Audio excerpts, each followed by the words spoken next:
Welcome back to my YouTube channel. સ્વાગત છે તમારું આજના નવા બ્લોગમાં। અને આજે છે 9 તારીખ અને રવિવાર, અને સ્કૂલમાં એક રાખ્યું છે અમારું સ્નેહ મિલન। સ્કૂલના બેઝમેન્ટમાં રાખ્યું છે, તો સાનવી આગળ જાય છે એ મારા જેઠાણી છે।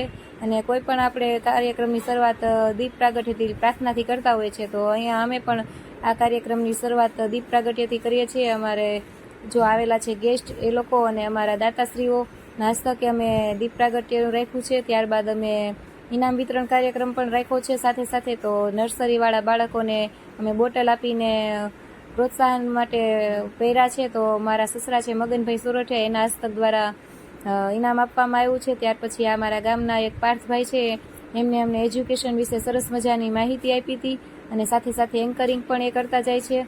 અને ત્યારબાદ ફરીથી નર્સરીવાળા બાળકોને ઇનામ વિતરણનું કાર્યક્રમ જે આગળ વધારવામાં આવેલો છે। અને આપણે આ બાળકોને પ્રોત્સાહિત કરતા હોય છે એટલા માટે કે આગળ ને આગળ આવા સરસ મજાના ટકા લઈ આવે અને એમને પ્રેરણા મળી રહે। મને પણ આ જોઈને મારા નાનપણની યાદ આવી ગઈ હતી। મને પણ મારા સ્નેહ મિલનમાં આવી રીતના કેટલી બધી વખત ઇનામ મળ્યા હતા। પછી આ સ્ટેજ ઉપર ઊભી છે એ મારા જેઠની છોકરી છે જાસ્મીન સોરઠિયા, એને પણ 3જા ધોરણમાં 1લો નંબર આવ્યો છે, તો એને પણ ટ્રોફી આપીને સન્માનિત કરવામાં આવી છે।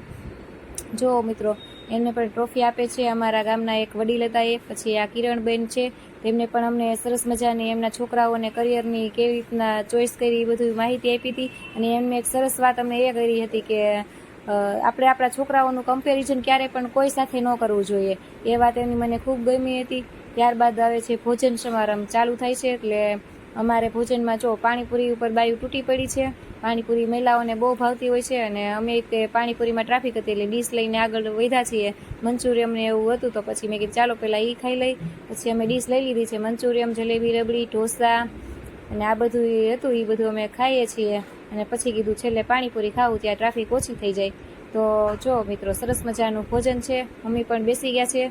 અને સાનવી માટે હું લઈ આવી હતી પ્લેન પેપર, તો સાનવી પ્લેન પેપર ખાવા માંડી હતી। ઠંડી ઠંડી છાશ હતી। પછી બધાએ જમી લીધું, અને પછી હવે જેન્ટ્સનો વારો આવ્યો છે, એને પણ જમી લીધું છે। તો ચાલો મિત્રો, મળીએ આપણા નવા બ્લોગમાં। ત્યાં સુધી આવજો, મારી ચેનલને સબસ્ક્રાઈબ કરજો।